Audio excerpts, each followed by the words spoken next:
ମୋ ମାର ଆଉ ପାଦ ତଳେ ନାଗୁନି ରିଙ୍କୁନକୁ ପାଇଲା ପରେ ସେ ସମସ୍ତଙ୍କୁ ବୁଲିଗଲା ତାକୁ ସମସ୍ତ ଟାଣିକି ନେଇଗଲା। ଆମେ ମାନେ ଯେତେ ଦୂରରେ ଥିଲେ ବି ମନ ରାଖେ ଆମେ ସବୁବେଳେ କେମିତି ଆମ ଘରକୁ ଯିବା। ସେଥିପାଇଁ ଦୀପାବଳିରେ ଆମର ଯେହେତୁ ଛୁଟି ଥିଲା ସେଥିପାଇଁ ଆମେ ପ୍ଲାନ୍ କଲୁ ଆମେ ଘରକୁ ଯିବା କାହିଁକିନା ଛୁଟି ଅଛି। ବହୁତ ଦିନ ହେଇଗଲାଣି 6-7 ମାସ ପାଖାପାଖି ହେଇଗଲାଣି ଆମେ ଘରକୁ ଯାଇନା। ଆଉ ଘର ମାନେ ଆମର ସେଠି ଅଲଗା ମାହୋଲ।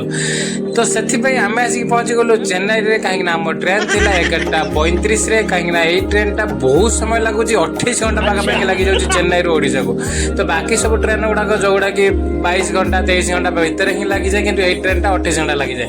ତ ରିଙ୍କୁନ ଆମର ଯେହେତୁ ଛୋଟ ଛୁଆ ସିଏ ତ ଗୋଟେ ଜାଗାରେ ରହିବନି ତା ପାଇଁ କିଛି ଖାଇବା ଜିନିଷ ମୁଁ ନେଇ ଆସିଲି ଆଉ ତାକୁ ଛାଡ଼ିଦେଲି। ମୁଁ କହିଲି ପ୍ଲାଟଫର୍ମ ସାରା ତୁ ଯୁଆଡ଼େ ଚାହୁଁଛୁ ସିଆଡ଼େ ବୋଲ। ତାପରେ ଧାଡ଼ି ଦେଖିକି ମୋତେ କିଛି ବୁଝା ପଡ଼ୁନଥିଲା। ମୁଁ ସେ ଭାଇକୁ ପଚାରିଲାରୁ ସେ ଭାଇ କହିଲେ ଏସି ବଗି ପୂର୍ବରୁ କିଛି ଜେନେରାଲ ଆଉ ସ୍ଲିପର ବଗି ଥାଏ ତ ସେମାନଙ୍କୁ ସେଇ ବଗିକୁ ଯିବା ପାଇଁ ଏଇଭଳିଆ ଲୋକଙ୍କର ଧାଡ଼ି ଲଗାଯାଏ କାହିଁକିନା ସେମାନେ ଡିସିପ୍ଲିନ ୱେରେ ଯାଇକି ସେଇ ବଗିକୁ ହିଁ ଯିବେ ନହେଲେ ଭିଡ଼ ହେଇଯିବ ଯେ ଦୋଳା ଚକଡ଼ା ହେଇଯିବ ଜେନେରାଲ ବଗିକୁ ଯିବା ପାଇଁ। ତ ସେଇଥିପାଇଁ ଏଇ ଧାଡ଼ିର ବ୍ୟବସ୍ଥା କରାହେଇଛି। ରାତି ସାରାର ଯାତ୍ରା ସରିଲା ପରେ ରିଙ୍କୁ ନେବେ ସକାଳୁ ସକାଳୁ ଟିକେ ସୂର୍ଯ୍ୟକିରଣ ତା ମୁହଁରେ ଯେହେତୁ ପଡ଼ିଲା ସିଏ ଟିକେ ଉଠିଲା। ମୁଁ ତାକୁ ବାହାରକୁ ଆଣିକି ଟିକେ ଷ୍ଟେସନ ସାରା ବୁଲେଇଲି ଆଉ ତା ପାଇଁ ଟିକେ ଖାଇବା ଜିନିଷ ଆଣିଲି।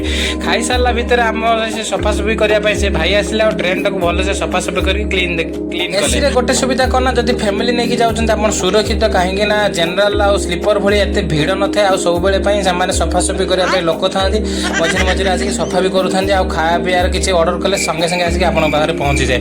ଆଉ ଜେନେରାଲ ଆଉ ସ୍ଲିପରରେ ଦେଖୁଛନ୍ତି ତ ଏଇ ଯେଉଁ ଭିଡ଼ ଦେଖୁଛନ୍ତି ୟାରି ଭିତରେ ହିଁ ଦେଇକି ଯିବେ।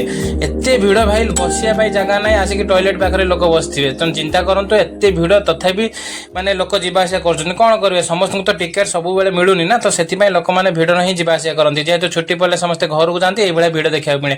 ତ ୟା ଭିତରେ ଆମେ ବାଲୁଗାଁ ପାରିଗଲୁ ପାଖାପାଖି ଆମର ଭଦ୍ରକ ଷ୍ଟେସନ ଆସିଗଲାଣି। ଆମେ ଭଦ୍ରକରେ ବସିବୁ ଆମର ଏକ୍ସାଇଟମେଣ୍ଟ ଲେଭେଲ ଅଧିକା ବଢ଼ିଗଲାଣି କାହିଁକିନା ଆମେ ଓଡ଼ିଶା ପହଞ୍ଚିଗଲୁ ଆଉ ଆମ ଘର ପାଖାପାଖି ପହଞ୍ଚିଗଲୁ।